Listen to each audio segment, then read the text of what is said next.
Excellences, Mesdames et Messieurs, c'est un véritable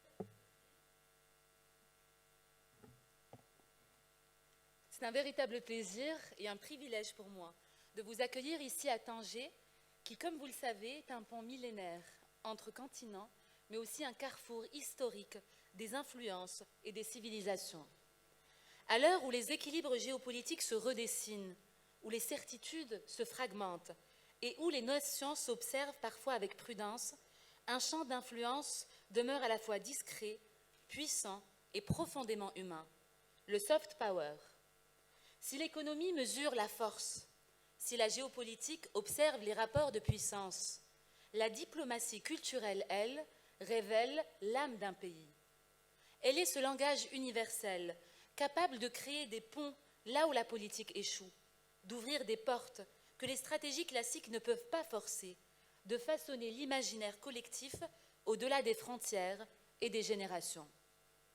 Aujourd'hui, nous sommes réunis pour explorer ensemble comment nos patrimoines, nos arts, nos langues et nos imaginaires deviennent des instruments d'influence capables de créer de la confiance, de structurer des coopérations et d'ouvrir des horizons géopolitiques nouveaux. Pour éclairer cette réflexion essentielle, nous réunissons un panel d'exception, des ministres, des penseurs, des dirigeants, des créateurs, tous engagés pour renforcer une diplomatie qui ne s'impose pas, mais qui relie, qui ne domine pas, mais qui éclaire. Notre ambition aujourd'hui est claire, mener une conversation profonde, sincère, inspirante, mais aussi stratégique et, je l'espère, agréable.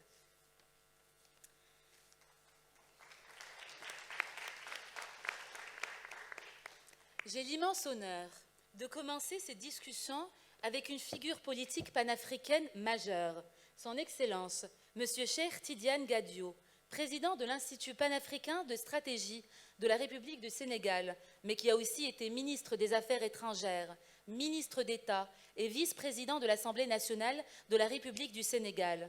Monsieur le ministre, vous qui avez servi non seulement la diplomatie de votre pays durant de nombreuses années, mais aussi celle de tout notre continent, j'aimerais vous inviter à un voyage dans le temps et dans l'espace et vous proposer d'adopter un prisme unique, celui de la fraternité et du regard croisé. J'aimerais vous inviter à faire un parallèle entre deux pays amis, devenus alliés, voire jumeaux, comme vous me le disiez hier, le Maroc et le Sénégal. Quels sont les traits marquants, les convergences historiques et culturelles actuelles, les atouts solides, les aspirations partagées, mais aussi les complémentarités et les opportunités de ces deux nations africaines en termes de soft power? Merci beaucoup à notre modératrice. Elle parle tellement bien qu'on est intimidé. Hein? Nous qui sommes dans le panel, on se dit qu'est-ce qu'il y a à ajouter. C'est comme si elle avait pratiquement tout dit. En fait, je me suis toujours intéressé à la façon dont le Maroc utilisait son soft power et son patrimoine, immense patrimoine culturel pour exister dans le monde, mais surtout en Afrique. Et c'est un pays qui, pour moi, est un pays modèle sur beaucoup d'aspects, un pays qui fait rêver, un pays qui offre son immense potentiel, son expérience, son parcours au reste de l'Afrique. J'ai personnellement un grand attachement au Maroc. D'abord, je m'appelle Cheikh Tidiane, donc mon homonyme est enterré ici au Maroc, n'est-ce pas? Ça crée voilà, des liens forts, c'est ça un peu aussi ce qu'ils appellent la diplomatie religieuse. Je vais vous raconter une anecdote, mais je ne donnerai pas les détails. J'ai eu la chance, en tant que ministre des Affaires étrangères, d'être reçu par un chef d'État de votre sous-région, et il m'a raconté une très belle anecdote. Il dit, monsieur le ministre, vous savez, le soft power, ça existe. Je lui dis, oui. Il dit, j'ai organisé un dîner officiel pour un ami chef d'État qui était venu visiter mon pays. Et puis il dit, au moment où on se prépare à aller au dîner, il dit, le président en question, avant de regarder le menu, se retourne vers lui, vers le chef d'État invitant, pour lui dire, écoutez, j'espère que dans le menu, on n'a pas oublié le couscous marocain. Alors, comme lui n'est pas marocain, il était furieux. Il dit, monsieur le ministre, j'ai failli gâcher la soirée parce que ce monsieur s'est permis dans mon pays, oubliant que chaque pays a son couscous, mais pour lui, partout dans l'Afrique du Nord, tout le monde consommait le couscous marocain. Donc c'est pour dire que ce n'est pas une question de communication, de stratégie du Maroc pour se faire connaître, mais quand il y a des éléments puissants dans votre culture, ça irradie le monde, ça irradie le continent et ça se propage un peu partout. Tout le monde connaît la diplomatie religieuse du Maroc. Moi, quand je vais au Cameroun, au Nigeria, en Centrafrique, au Tchad, partout en Afrique, les gens me parlent du Maroc comme un foyer religieux où ils se sentent tout à fait à l'aise. Ils viennent ici en pèlerinage à Fès et ailleurs. Donc, ce que le Maroc fait en plus maintenant, quand on a eu la crise de l'extrémisme violent, le Maroc s'est doté de structures pour aider à former les imams du Mali et d'autres pays, du Sénégal. Et donc, le Maroc a partagé son islam, qui est l'islam que nous aimons, islam de tolérance, d'acceptation des autres, et islam où vous mettez en avant votre relation à Dieu. C'est à Dieu que vous devez des explications, pas à des êtres humains, pas des gens qui vous disent c'est ça l'islam, c'est comme ça que vous devez vous comporter. Et le Maroc est un modèle de tolérance de ce point de vue. Et sur le plan culturel, comme je l'ai dit, le Maroc a ses grandes rencontres, les festivals. Tout le monde maintenant connaît le festival Ganawa, c'est ça, qui est devenu célèbre à travers le monde.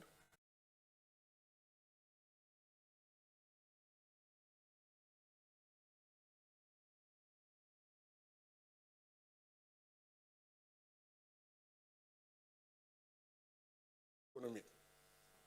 Je l'ai dit aussi au risque de me faire critiquer, mais pour l'instant, les gens sont très tolérants avec moi ou compréhensifs. Mais moi, je dis qu'après 60 et quelques années d'indépendance, pour certains, pour beaucoup de pays d'Afrique, le Maroc, pour moi, est le seul pays africain qui tape à la porte de l'émergence. J'en suis convaincu. Et on m'a donné d'autres exemples de pays que je respecte beaucoup, mais j'ai assez d'arguments pour ne pas penser que ces pays sont au même niveau que le Maroc. Le Maroc a un modèle économique qui est en train aujourd'hui d'être, disons, utilisé, étudié par beaucoup de pays d'Afrique. L'exemple de l'OCP au Maroc, l'Office chérifien des phosphates, avec mon ami Moustapha Terab, qui est un grand Africain, panafricain, qui aime le continent et qui fait un excellent travail dans son pays. Beaucoup de gens aiment étudier ce modèle d'utilisation des ressources minières et autres pour faire des résultats pour son pays. Les télécommunications au Maroc, j'ai beaucoup d'anecdotes là-dessus, mais je ne vais pas prendre trop de temps. Mais je sais que quand le Maroc a privatisé ses télécoms et s'est fait payer $1 milliard, il y a un pays que je connais bien qui s'appelle le Sénégal, qui avait privatisé ses télécoms pour $200 000. $200 000 comparé à $1 milliard, et le Sénégal était furieux par la suite et essayait coûte que coûte de régler ce problème. Donc c'est une sorte d'émulation. Les best practices, les meilleurs modèles, les meilleurs exemples sont partagés. Rapidement encore, le Covid, la crise sanitaire.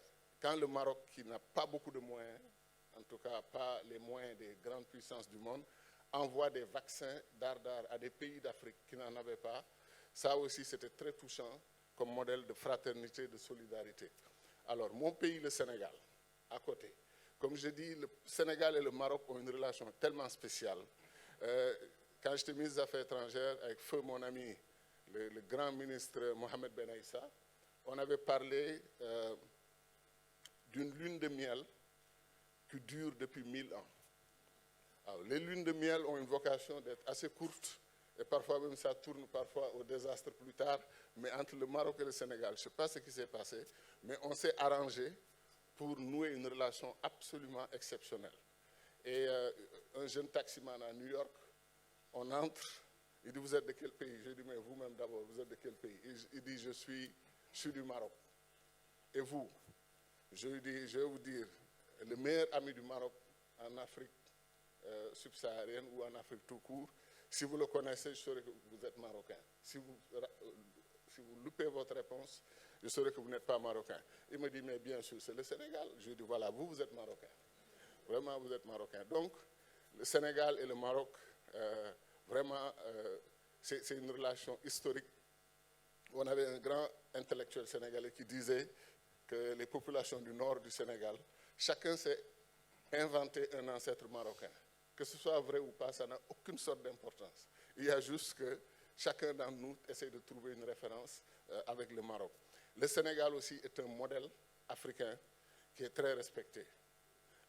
Honoré par les Africains pour sa stabilité politique, mais surtout la chance historique que nous avons d'avoir un pays à 90% musulman à l'époque, en 1960, et d'avoir un chef d'État chrétien, réélu plusieurs fois contre des candidats musulmans. Et le président Senghor, pour moi, il nous a légué une société post-ethnique. Les gens ne parlent pratiquement plus d'ethnie au Sénégal. En tout cas, ce n'est pas un problème. Et il nous a aidé aussi, il nous a légué une société post-régionaliste. Les gens ne sont pas dans des histoires de région et tout. Et au total, la tolérance religieuse au Sénégal, c'est peut-être un des seuls pays au monde où j'ai entendu un chef d'État dire le Sénégal est un pays de tolérance religieuse.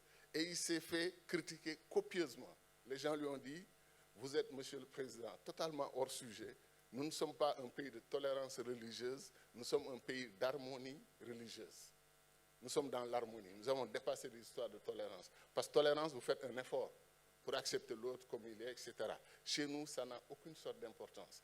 Et le Sénégal est un des rares pays d'Afrique que je vois où, quand vous donnez votre nom de famille, la personne nous dit « Ah, vous êtes de telle région, vous êtes de telle ethnie ». Alors qu'il y a beaucoup de pays d'Afrique, malheureusement, dès que vous donnez votre nom, « Ah, vous êtes Peul, vous êtes Manding, vous êtes… Ça, alors qu'au Sénégal, je crois que c'est totalement dépassé. On a eu la chance d'avoir aussi de grands leaders culturels comme Sembène Ousmane, le grand cinéaste, Ousmane Sow, le grand sculpteur qui faisait courir 2 millions de personnes dans certaines capitales occidentales. Et nous avons eu Djibril Diop Mambéty, un grand cinéaste qui a fait un magnifique travail à Cannes et qui a eu un prix. Et sa fille, ou sa nièce, Mati Diop, a eu aussi une distinction à Cannes. Donc, côté culture, côté histoire, côté grands intellectuels, comme Cheikh Anta Diop, qui est pratiquement connu par tout le continent, et qui a aidé les Africains à se ressourcer dans leur passé et de savoir qui ils sont, ça aussi, c'est le Sénégal. Un grand écrivain comme Cheikh Hamidou Kane a fait un roman, L'aventure ambiguë, qui a fait le tour du monde. Un Ampateba, le père de sa fille, qui est là avec nous, hein, lui aussi très très apprécié, comme un peu les grands leaders culturels qui ont fait l'Afrique que nous avons. Amadou Makhtar Mbow de l'UNESCO, qui a mené de grands combats pour les Africains, très respecté aussi. Il se trouve que toutes ces personnalités sont originaires du Sénégal. Il y a les femmes, bien entendu, Mariama Ba, avec son roman Une si longue lettre, qui a fait le tour du monde. Et nous avons d'autres grandes figures intellectuelles féminines qui ont aidé le Sénégal aussi à être un pays qui respecte les femmes, qui est féministe par essence. En tout cas, moi, je suis féministe. Les hommes qui sont contre le féminisme, c'est leur problème. On n'a pas de… voilà, chacun s'occupe de ses croyances et de ses convictions et puis on avance ensemble. Mais le Sénégal a tous ses atouts. Nos artisans sont brillants, ils sont respectés comme les artisans marocains. Maroc, ici, chez nous, on dit Marrakech pour parler des babouches. Et Marrakech, il y a de fortes chances que ça soit Marrakech, n'est-ce pas? Donc, tout ça pour dire que faut pas négliger ces aspects-là. Un pays, ce n'est pas qu'une puissance économique, des ressources minières, pétrolières, etc. Un pays, c'est un ensemble, c'est un patrimoine. Et de ce point de vue, le Maroc et le Sénégal sont des modèles pour tous les Africains. Merci.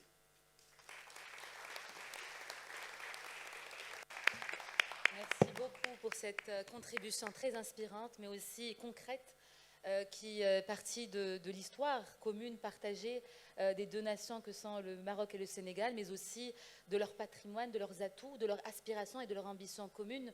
Et comme vous l'avez évoqué, je vous le remercie de l'avoir fait parce que son Excellence, Monsieur Mohamed Mahdi Ben Saïd, n'est pas parmi nous, il n'a pas pu être là, mais il devait parler du modèle marocain, du soft power marocain, mais vous l'avez très bien fait en tant qu'ambassadeur du Maroc et ami et fils du Maroc aussi, parce que sous le leadership et la vision de Sa Majesté le roi Mohamed VI, que Dieu l'assiste, le Maroc est devenu un véritable hub culturel Et c'est de par non seulement la richesse de sa culture, mais aussi son positionnement qui est celui de l'ouverture et son ambition qui est celle de devenir l'ambassadeur et celui qui accueille des événements majeurs.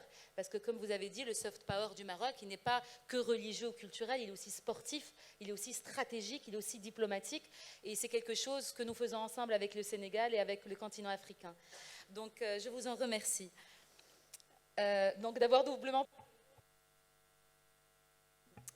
I would like to pursue this conversation by highlighting another significant and foundational dimension of our identity and culture that you mentioned, Your Excellency, which is Islam, and how it can constitute a strategic lever and pillar of global diplomacy, one that can inspire dialogue, build bridges, and reinforce a more peaceful international order.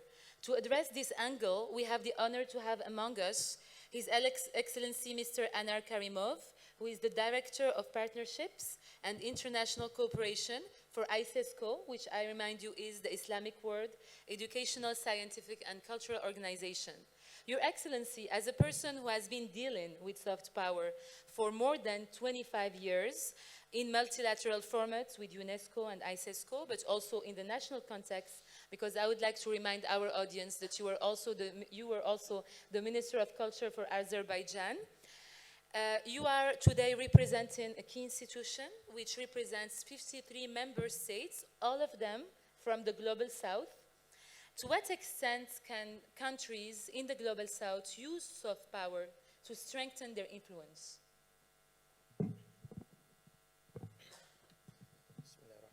Thank you very much. At the outset, I would like to really express my gratitude, and it's my honor to be here at this MEDES forum, and I would like to congratulate the government of Morocco and the Amadeus Institute for the 17th already edition of this important platform that brings together different stakeholders across the globe, and especially from the Global South. And the question that you also pose is really very important. And before answering this question, maybe I would like to go back to the concept of soft power. It's giving a bit academic understanding of this call and how it evolved, because it started in the beginning of the 90s by Joseph Nye, coined as a concept of the soft power as a tool using especially the culture. But what we see now, that it already went beyond the culture. It became a tool where you use a science diplomacy as a soft power, or you use innovations where you use creative industries like movies, cinema, music, language. Language became a big soft power, or AI, like something really new. The countries are using AI also as a soft power. So what we see right now is the evolving of the soft power, which becomes a really important tool in the hands of the countries.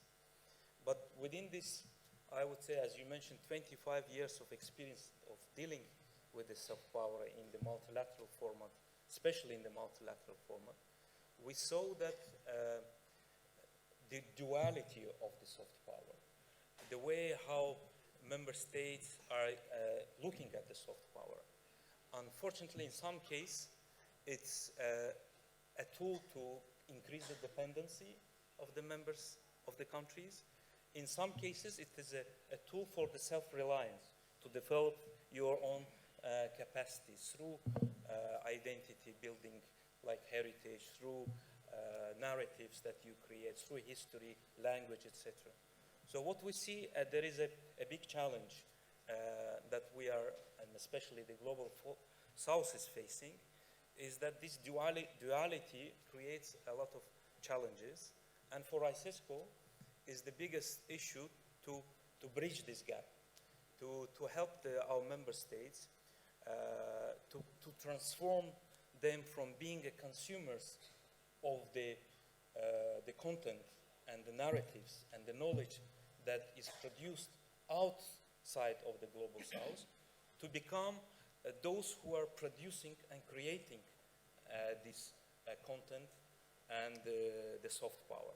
So it's not easy because there are a lot of challenges in this way, but we as ICESCO is helping our member states, first of all, in the capacity building, in education, in TUED, which also helps our communities to train them in technical and vocational training, which in its turn leads to the income generation activities, or in developing the cultural creative industries ecosystem.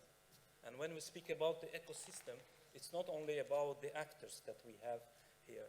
We need to also convince our member states, governments, to invest into the cultural creative industries, invest into the soft power. Why? Because there is a lack of understanding the value of the soft power in our member states. So our role is to convince our governments, also the privates, bring the private sector, that we really need to invest in the creative industries, in the creative economies.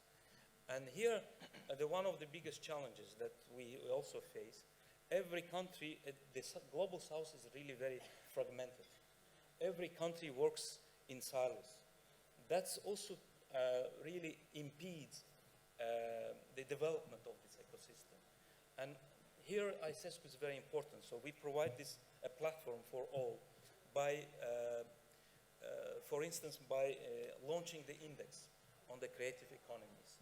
We are collecting the data from our member states in order to understand where we are in developing this.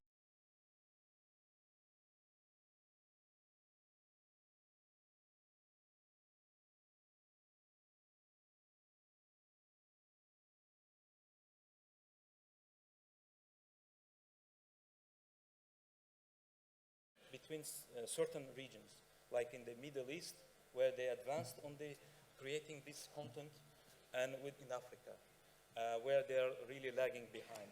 So what we need is we need to create a platform where this knowledge, the successful best practices can be transferred to those areas, and then we can really help those who need to develop their capacities. So this index really helps us a lot. Another important development is the AI. We see that AI is really influencing a lot the soft power, education, science, culture, and everything that we deal right now when it comes to the human development. So we, as ICESCO, launched for the first time for the Islamic world AI Charter of using ethical use of the AI in our member states. Based on this AI Charter, we developed the AI Index, and in coming 2 weeks, we are planning to launch it in Azerbaijan, the AI Index, in order to also measure the preparedness of our member states in application of AI when it comes to education and science and culture. So, all in all, I think the work and the vision of ICESCO is transform our member states from being consumers to those who are really producing the content and knowledge.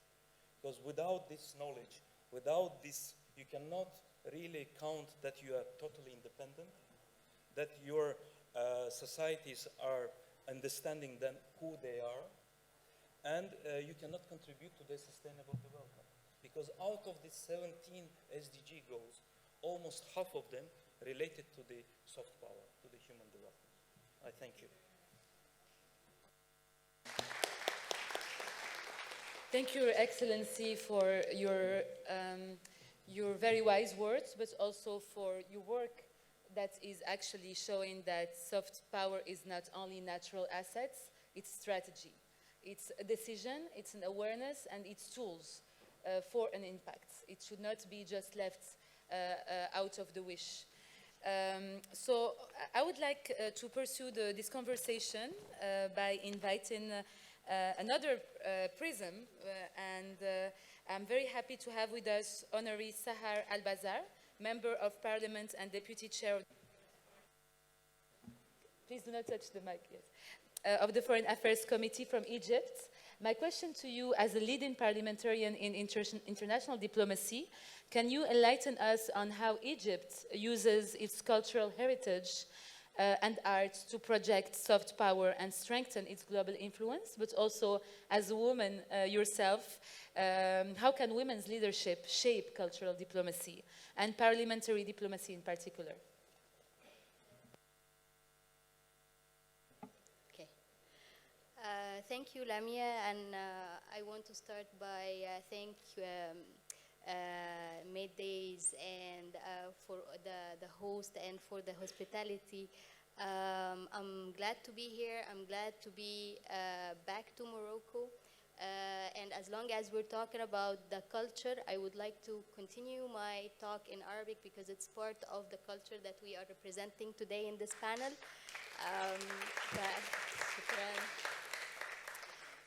وسعيدة إن أنا أجي وأتكلم على التجربة المصرية في حضن الدولة الشقيقة المغربية. Can you still hear me? Okay. حيث أن دولة المغرب بتاريخها بثقافتها المميزة والأكل المغربي، يعني ده حاجة أساسية في الثقافة. وبصراحة هي أداة ذكية جدا للقوى الناعمة المغربية. احنا ما فيش دولة بنروحها غير لما بنلاقي فيها المطعم المغربي واحنا اللي بندور عليه. فأنا سعيدة ان النهاردة هشارك القصة المصرية، وهبتدي بان احنا بس نبتدي بتعريفات بسيطة. هي ايه الثقافة وهو ايه التراث؟ التراث هو اللي احنا ورثناه من أجدادنا وأجيالنا، تراث ملموس زي الآثار والمعابد وغيرها من مباني قديمة، والتراث الغير ملموس زي اللغة والأكل والحاجات دي. أما الثقافة فهي الحياة اللي احنا بنعيشها، الطريقة اللي احنا بنعيشها دلوقتي. الطريقة اللي احنا بنعيشها دلوقتي هي الإرث اللي تراكم من التراث اللي احنا ورثناه من أجدادنا. التراث أداة مهمة جدا في الدبلوماسية الثقافية. في مصر احنا عندنا 42 منطقة authorized ان هي تكون منطقة حضارية ومرخصة بده. عندنا 100 متحف، ولكن هي القصة مش بأعداد القطع الأثرية والمعابد، هي كيف نسرد قصتنا، نحكي حكايتنا ازاي. فمن التجربة المصرية في 2021 حكينا حكاية المومياوات، الموكب اللي احنا عملناه ده قدرنا ان احنا نوصل لأكتر من 2 مليار مشاهد في العالم كله. فدي دبلوماسية ثقافية حقيقية. الشهر ده كان لينا الشرف ان احنا نفتتح المتحف الكبير. المتحف الكبير من أكبر المتاحف في العالم، فيها عدد كبير من القطع الأثرية وكلها مصرية، وهي مهداة للعالم كله كأداة للدبلوماسية الثقافية، لأن احنا بندعو الشعوب تعالوا واسمعوا قصتنا وحكايتنا والسردية المصرية منها. ومش بس عشان تيجوا تشوفوا الآثار، احنا المتحف نفسه يعتبر منصة لاحتضان حوارات عن الحضارة، عن الإسلام، عن الديانات، علشان يبقى ملتقى لكل الثقافات. ده الجزء بتاع التراث. الفن جزء وأداة مهمة جدا في الدبلوماسية الثقافية. مين هنا يعرف أم كلثوم، عبد الحليم، عبد الوهاب، يسرى، عادل إمام؟ كل دول أدوات فنية جميلة بنوصل بيها للمواطنين في كل الشعوب.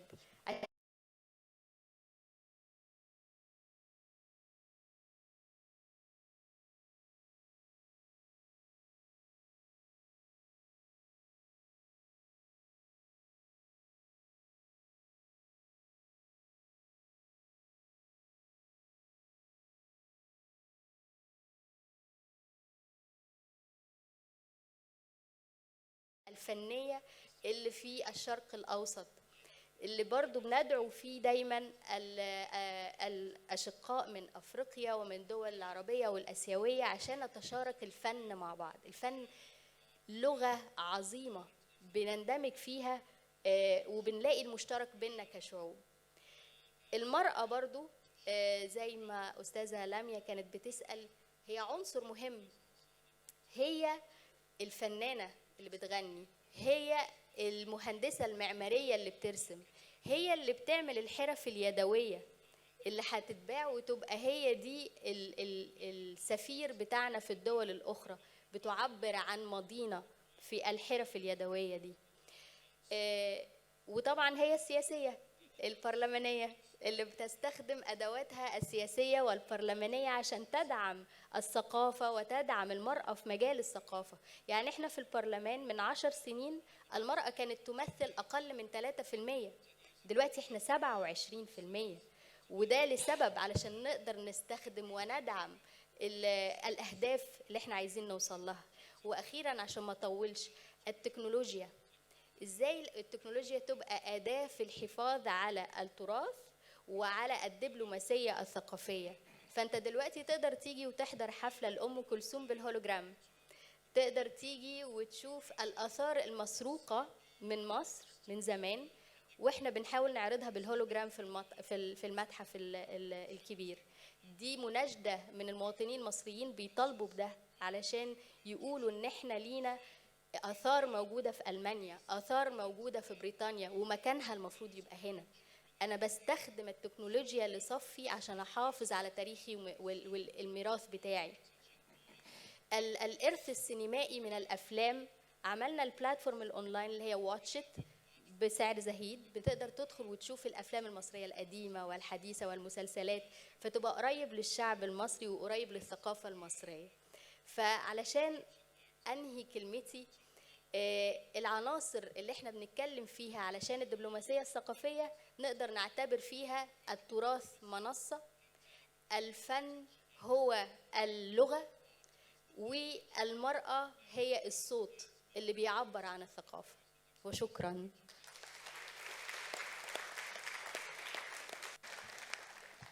شكرا جزيلا على هذه المداخلة وهذه الأمثلة الحية لسياسة واستراتيجية شقيقة مصر في هذا الميدان. Donc je vais poursuivre en français avec Monsieur Sadiq en fait. Et qui pourrait-on avoir de mieux pour parler de ce sujet, pour valoriser en fait le patrimoine artisanal du Maroc. Nous avons une institution qui s'appelle la Maison de l'Artisan du Royaume du Maroc. Et j'aimerais vous demander, Monsieur Sadiq, la stratégie que vous avez mise en place pour utiliser l'artisanat en tant que levier d'influence et de rayonnement pour le Maroc, mais aussi comment vous avez impliqué les artisans pour construire ce récit collectif et pour en faire de véritables ambassadeurs du Maroc. Merci Madame. Bismillah ar-Rahman ar-Rahim. Wassalatu wassalam ala ashraf al-mursalin. Tout d'abord, je tiens à vous remercier et à remercier l'ensemble des composants de la MEDDAIS pour la qualité du travail réalisé, pour ces belles conditions, ces belles infrastructures dans lesquelles nous intervenons aujourd'hui, dans lesquelles j'ai le plaisir d'intervenir. Je vois le chronomètre en train de... Le temps qui s'écoule, il nous reste 16 minutes, donc je vais essayer d'être le plus bref, le plus succinct possible pour laisser quelques minutes aux panélistes qui sont à mes côtés. Merci pour cette question très pertinente, mais j'essaierai juste de rappeler la place du patrimoine justement dans le thème qui nous réunit aujourd'hui, qui c'est le soft power. Et si on revient aux nombreuses définitions du soft power, c'est la capacité d'un acteur ou d'un pays à influencer, à inspirer, plutôt qu'à contraindre et à obliger les autres à devenir ses partenaires, à collaborer avec lui, etc. Et cette notion de soft power s'articule autour de plusieurs axes ou piliers. On pourrait en citer la culture, l'histoire, le rayonnement, la stabilité, le sport, le développement technologique. Et je pense, et le patrimoine bien sûr, et je pense, alhamdoulilah, au Maroc, grâce à la conduite et à la vision éclairée de Sa Majesté le Roi, que Dieu l'assiste, le Maroc a une full marque dans l'ensemble de ces rubriques ou de ces composantes.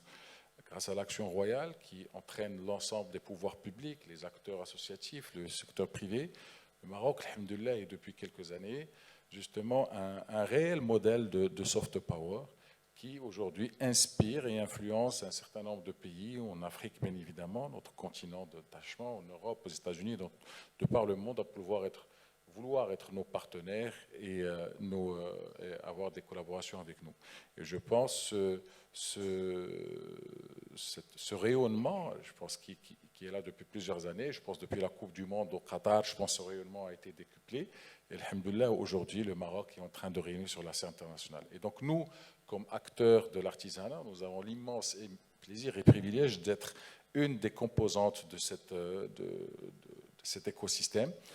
Et nous, on le sent tous les jours dans notre action, dont nous avons le privilège de promouvoir l'artisanat aussi bien au Maroc qu'à l'international. Et qui dit artisanat, donc c'est un résumé de culture, de patrimoine, de savoir-faire séculaire, d'histoire. Son Excellence tout à l'heure a parlé du Sénégal et des liens qui existent entre nos deux pays. Et aujourd'hui, les artisans marocains, à l'instar de leurs homologues africains, font à chaque fois qu'ils en ont l'occasion une démonstration réelle de la profondeur de l'histoire marocaine. Et donc on le voit à travers la demande qui est de plus en plus importante par rapport aux produits de l'artisanat marocain, à la place qui est donnée à l'artisanat marocain à l'international, au niveau national, aux collaborations que nous sommes en train de faire avec des acteurs de renommée mondiale, mais également à la place qu'on voit dans cet artisanat, dans le bâti, dont aujourd'hui le Maroc, alhamdoulilah, a construit plusieurs stades, et on voit aujourd'hui dans ces stades cette touche de l'artisanat marocain. On le voit dans les nouveaux, dans l'urbanisme, dans l'aménagement, dans les buildings, mais on le voit aussi dans notre vie quotidienne. Et donc les artisans aujourd'hui marocains, hommes et femmes, qui sont plus de 2 millions aujourd'hui de personnes au Maroc, travaillent dans le secteur artisanat. C'est 7% du PIB, c'est plusieurs milliards de revenus.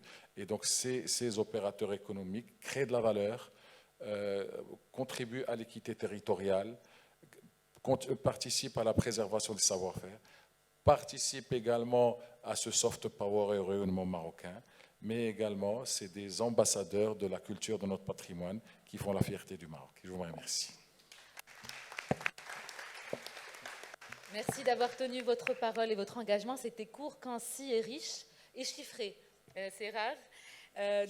J'aimerais donner maintenant la parole à Madame Roukiatou Ampaté Ba, qui est présidente de la Fondation Amadou Ampaté Ba.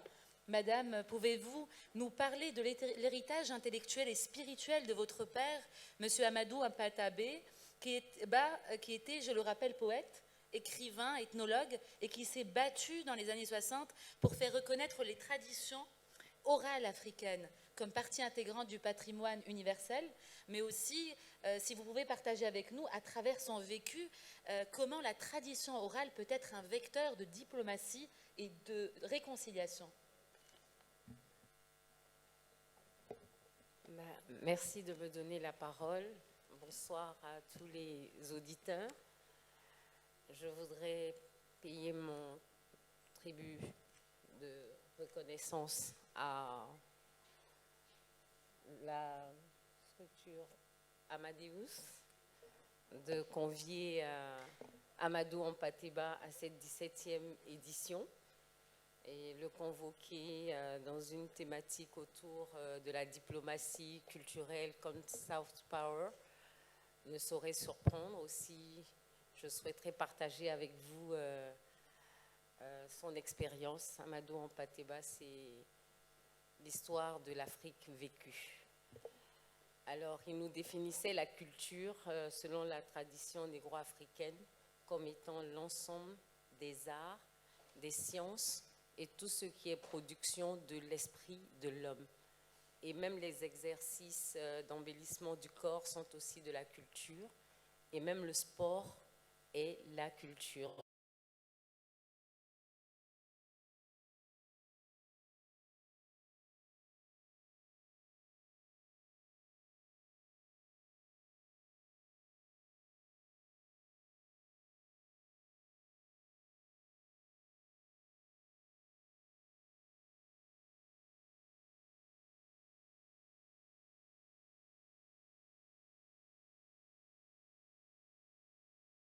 disciplinaire, donc qui était, ces savoirs étaient transmis de génération en génération à travers l'oralité par ce qu'il est convenu d'appeler l'initiation, qui était le phénomène socio-culturel de dissémination des fondements culturels en Afrique. Et donc, dans cette culture-là, on avait l'art, et parmi les arts, il y avait l'art de la parole, l'art oratoire, il y avait des initiations mineures, c'est-à-dire la grammaire, le vocabulaire, le parler correct. Et on avait aussi l'art de la mécanique, on avait aussi la science, parce que la culture, la science fait partie aussi de la culture. Mais cette science africaine, contrairement à la science occidentale, elle n'est pas déductible, mais elle est expérimentale. C'est basé sur l'observation des faits. Et donc, on dit que l'expérience passe la science. Et donc, cet homme qui a vécu la tradition antique,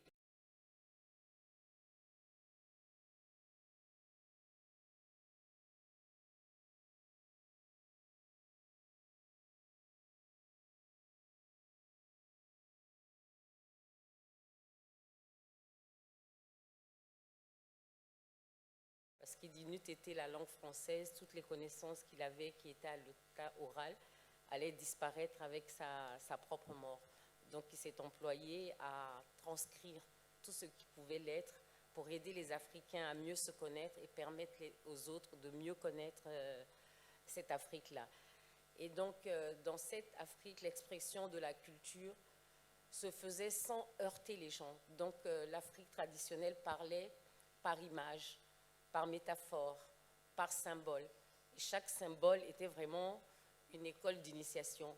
Par exemple, quand on prend le caméléon, on dit que le caméléon, c'est déjà un grand professeur. Quand il arrive dans un endroit, il prend la couleur de l'endroit, c'est de s'adapter, de savoir vivre. Et quand il prend une direction, il ne détourne pas la tête, c'est d'avoir un objectif précis, etc. Bon, en tout cas, il y a aussi les 11 symboles, et 11 symboles correspondent à 11 degrés d'initiation. Et c'est au 11e degré de la terre que gît l'or qui symbolise cette connaissance-là. Et ce Amadou Hampâté-Bâ, imprégné de culture, va s'en servir au niveau déjà de son pays national pour, lorsqu'il y avait des grands différends entre les agriculteurs et les éleveurs, aller sur la base de leur culture, savoir ce qui les sensibilisait le plus, et il arrivait à gérer ces conflits-là.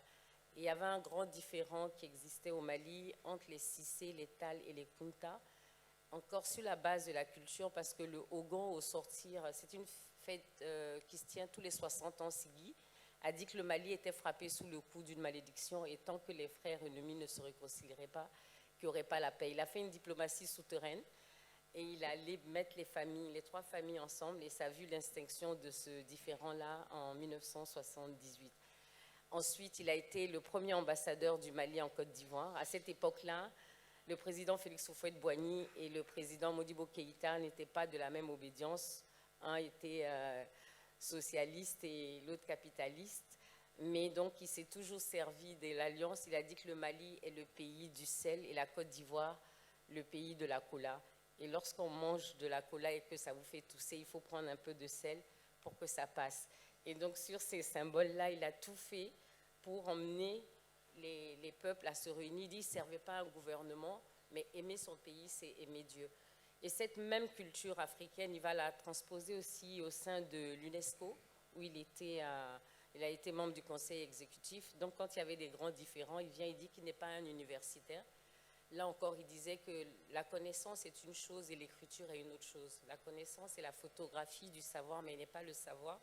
Et lui, il était issu du pays des savants illettrés. Et donc, il disait que, comme bibliographie, il a ses contes, il a ses maximes, il a ses proverbes. Et donc, au début, ça amusait les gens, mais il y avait tellement un grand impact que lorsqu'il y avait des différends, on l'appelait « Venez avec votre sagesse africaine pour venir nous aider à résoudre ces conflits-là ». Donc, c'est un peu pour dire que nous devions revisiter nos mécanismes de prévention et de résolution des conflits pour pouvoir faire face aux situations actuelles qui assaillent nos pays, et savoir que la réponse militaire n'est pas celle qui qui est la plus valable, parce qu'aujourd'hui, on voit qu'on meurt sur le marché de Mogadiscio pour une cause qui ne résout même pas le problème de ceux qui le font, parce qu'avant, on faisait des guerres, des conquêtes, il y avait une finalité connue, on voulait asseoir un pouvoir, un autre, mais aujourd'hui, on le fait pour raison de le faire. Donc, plus que jamais, ce mal-être existe, et donc c'est dans les ressorts de notre culture et dans l'amitié entre les cultures que nous pourrons résoudre ces problèmes-là. Et je vous remercie pour votre attention. Merci pour ce témoignage sincère et ces expériences vécues qui aujourd'hui nous rappellent à quel point on doit prendre avec fierté ces outils-là endogènes. J'aimerais donner la parole à Monsieur Lehlou. Ne vous inquiétez pas, on sera à temps pour la cérémonie de clôture, pour l'audience. Monsieur Lehlou, si vous pouvez nous parler du design et de son rôle dans la stratégie de soft power, de diplomatie culturelle. Merci Lemia. Tout d'abord, je tiens à remercier l'Institut Amadeus et son président et toute l'équipe de MedDays pour l'invitation et honoré d'être parmi vous. Le design est des fois pour certains abstrait, mais c'est un outil diplomatique assez important, je veux dire, qui est utilisé par des nations. Je vais prendre un exemple d'un pays qui parle à tout le monde. Quand on dit Made in Italy, on pense tout de suite au design. Et à côté de mon ami Setarek, on a travaillé ensemble sur des actions, notamment à faire briller le Royaume du Maroc pour la première participation en 2023. Et pour faire un parallèle, en parlant de notre continent africain, qui nous est très cher, et du Royaume du Maroc qui a une vision qui est portée par Sa Majesté le Roi, que Dieu l'assiste, Mohamed VI, et qui une vision assez transversale qui irrigue tous les domaines, et notamment le design est un outil du soft power parce qu'il permet, de par sa transversalité, à promouvoir l'artisanat, à promouvoir les services, à promouvoir l'industrie, à promouvoir le digital. C'est un domaine qui est multisecteur, avec un socle qui est artistique, il y a de la créativité, mais qui est appliqué aux arts appliqués. Et donc voilà, j'ai pour ma part, depuis maintenant 30 ans, sillonné le monde, et à chaque fois en tant que citoyen du monde, et en tant que Marocain et Africain, toujours essayer de créer des ponts entre les autres cultures, essayer de parler d'où je viens, qu'est-ce qu'on fait, d'essayer de parler de tout le monde, d'avoir cet esprit de partage, et de parler aussi à travers le Maroc, qui est un des hubs importants du continent africain, de ce que font aussi nos frères et nos sœurs sur le continent en matière de design. J'ai eu la chance l'année dernière d'être invité d'honneur parmi les pionniers du design à la grande biennale d'art contemporain africain de Dakar, qui est le plus grand et le plus ancien événement d'Afrique, où le design faisait son grand retour depuis très longtemps. Et donc c'était très émouvant de se retrouver toutes et tous, et d'avoir aussi à nos côtés la jeune génération qui était là pour montrer les talents et toutes les facettes que l'Afrique a, de par sa culture, etc. Et pour terminer, je vais lire une citation de Amadou Hampâté-Bâ qui me tient à cœur, qui est un grand penseur, qui dit « Si tu penses comme moi, tu es mon frère. Si tu ne penses pas comme moi, tu es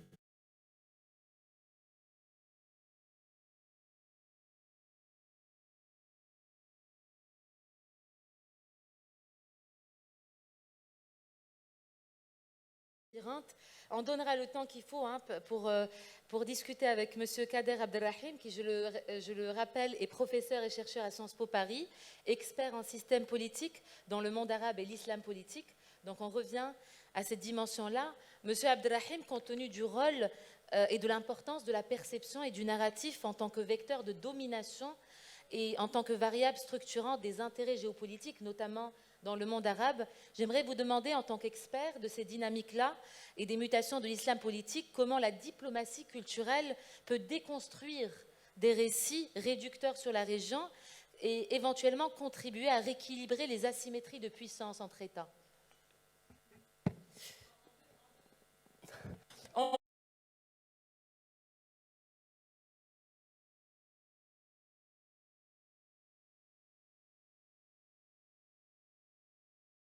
qu'elle soit culturelle ou non, c'est la gestion de la frustration.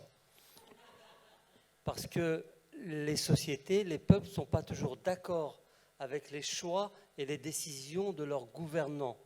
Et donc, il faut beaucoup de pédagogie et faire montre d'une grande compréhension à l'égard de ces sociétés pour faire passer certaines décisions difficiles parfois, mais qui sont nécessaires, et en même temps que la frustration puisse, dans mon cas, se dissoudre tout à l'heure dans un verre de thé. Mais c'est tout ce que je pourrais, parce que je suis un peu comme le Maroc, toute proportion gardée évidemment, hein, je ne vais pas me comparer. Je suis prof, donc il faut un peu de temps pour expliquer des choses complexes, des concepts qui sont longs et difficiles à comprendre. Dans le cas du Maroc, c'est une histoire multiséculaire, millénaire, et il y a une sédimentation. Donc, que le Maroc soit aujourd'hui un pays qui, sur le continent et dans la région, joue un rôle et ait une influence n'est pas une surprise compte tenu précisément de cette profondeur historique. Je reviens à moi, pardonnez-moi, mais puisqu'il me reste rien du tout, je vais... Lamia, j'ai bien compris, mais je ne veux pas non plus parler davantage que ceux qui m'ont précédé. Il est quand même important de rappeler qu'une diplomatie d'influence, ça doit s'appuyer sur 2 ou 3 idées qu'il faut d'abord maîtriser, puis ensuite conceptualiser et enfin mettre en œuvre. Le Maroc est parvenu à faire cela progressivement. Ça vient pas ça date pas d'hier, et cela aujourd'hui porte ses fruits, dans un contexte international où nous devons tous, africains ou pas, mais africains puisque nous parlons d'un point de vue, comprendre et nous préparer aux défis qui sont devant nous, parce que nous avons basculé dans un autre monde et dans un autre paradigme. L'Occident n'est plus dans l'Occident, il est aussi ailleurs. Qu'est-ce que je veux dire par là? Je veux dire que la puissance sera toujours la puissance, qu'elle soit militaire, qu'elle soit économique, qu'elle soit diplomatique, elle sera un outil de cette puissance. En revanche, ce que nous, qui n'avons pas toujours les mêmes outils de la puissance, nous, pays du Sud, pouvons utiliser, c'est par exemple la langue, l'histoire, la culture. Le ministre tout à l'heure parlait du couscous. Pourquoi pas? Pourquoi pas? C'est un élément de cette diplomatie d'influence. Mais ça n'est pas le seul. Et donc, aujourd'hui, il faut que nous soyons préparés. Je dis ça parce que je vois que nous avons beaucoup d'étudiants dans la salle. Il faut nous préparer aux défis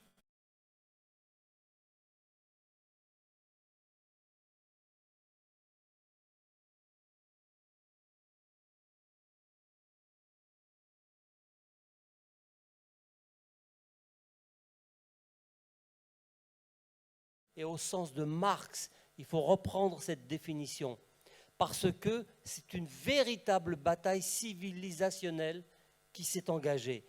Donc oui, le regard change, mais il n'est pas encore celui que nous voudrions qu'il soit du point de vue de nos intérêts. Et pour cela, il faut que nous, on soit prêts à proposer des choses différentes de ce qui a été fait depuis 300 ans. Merci à tous. Merci infiniment. Et j'invite tout le monde à lire aussi vos livres et à regarder tout ce que vous faites aussi, publié en ligne ou actuellement. Et vous nous avez responsabilisés. Je suis heureuse que vous vous adressiez aux étudiants qui nous regardent aussi en ligne.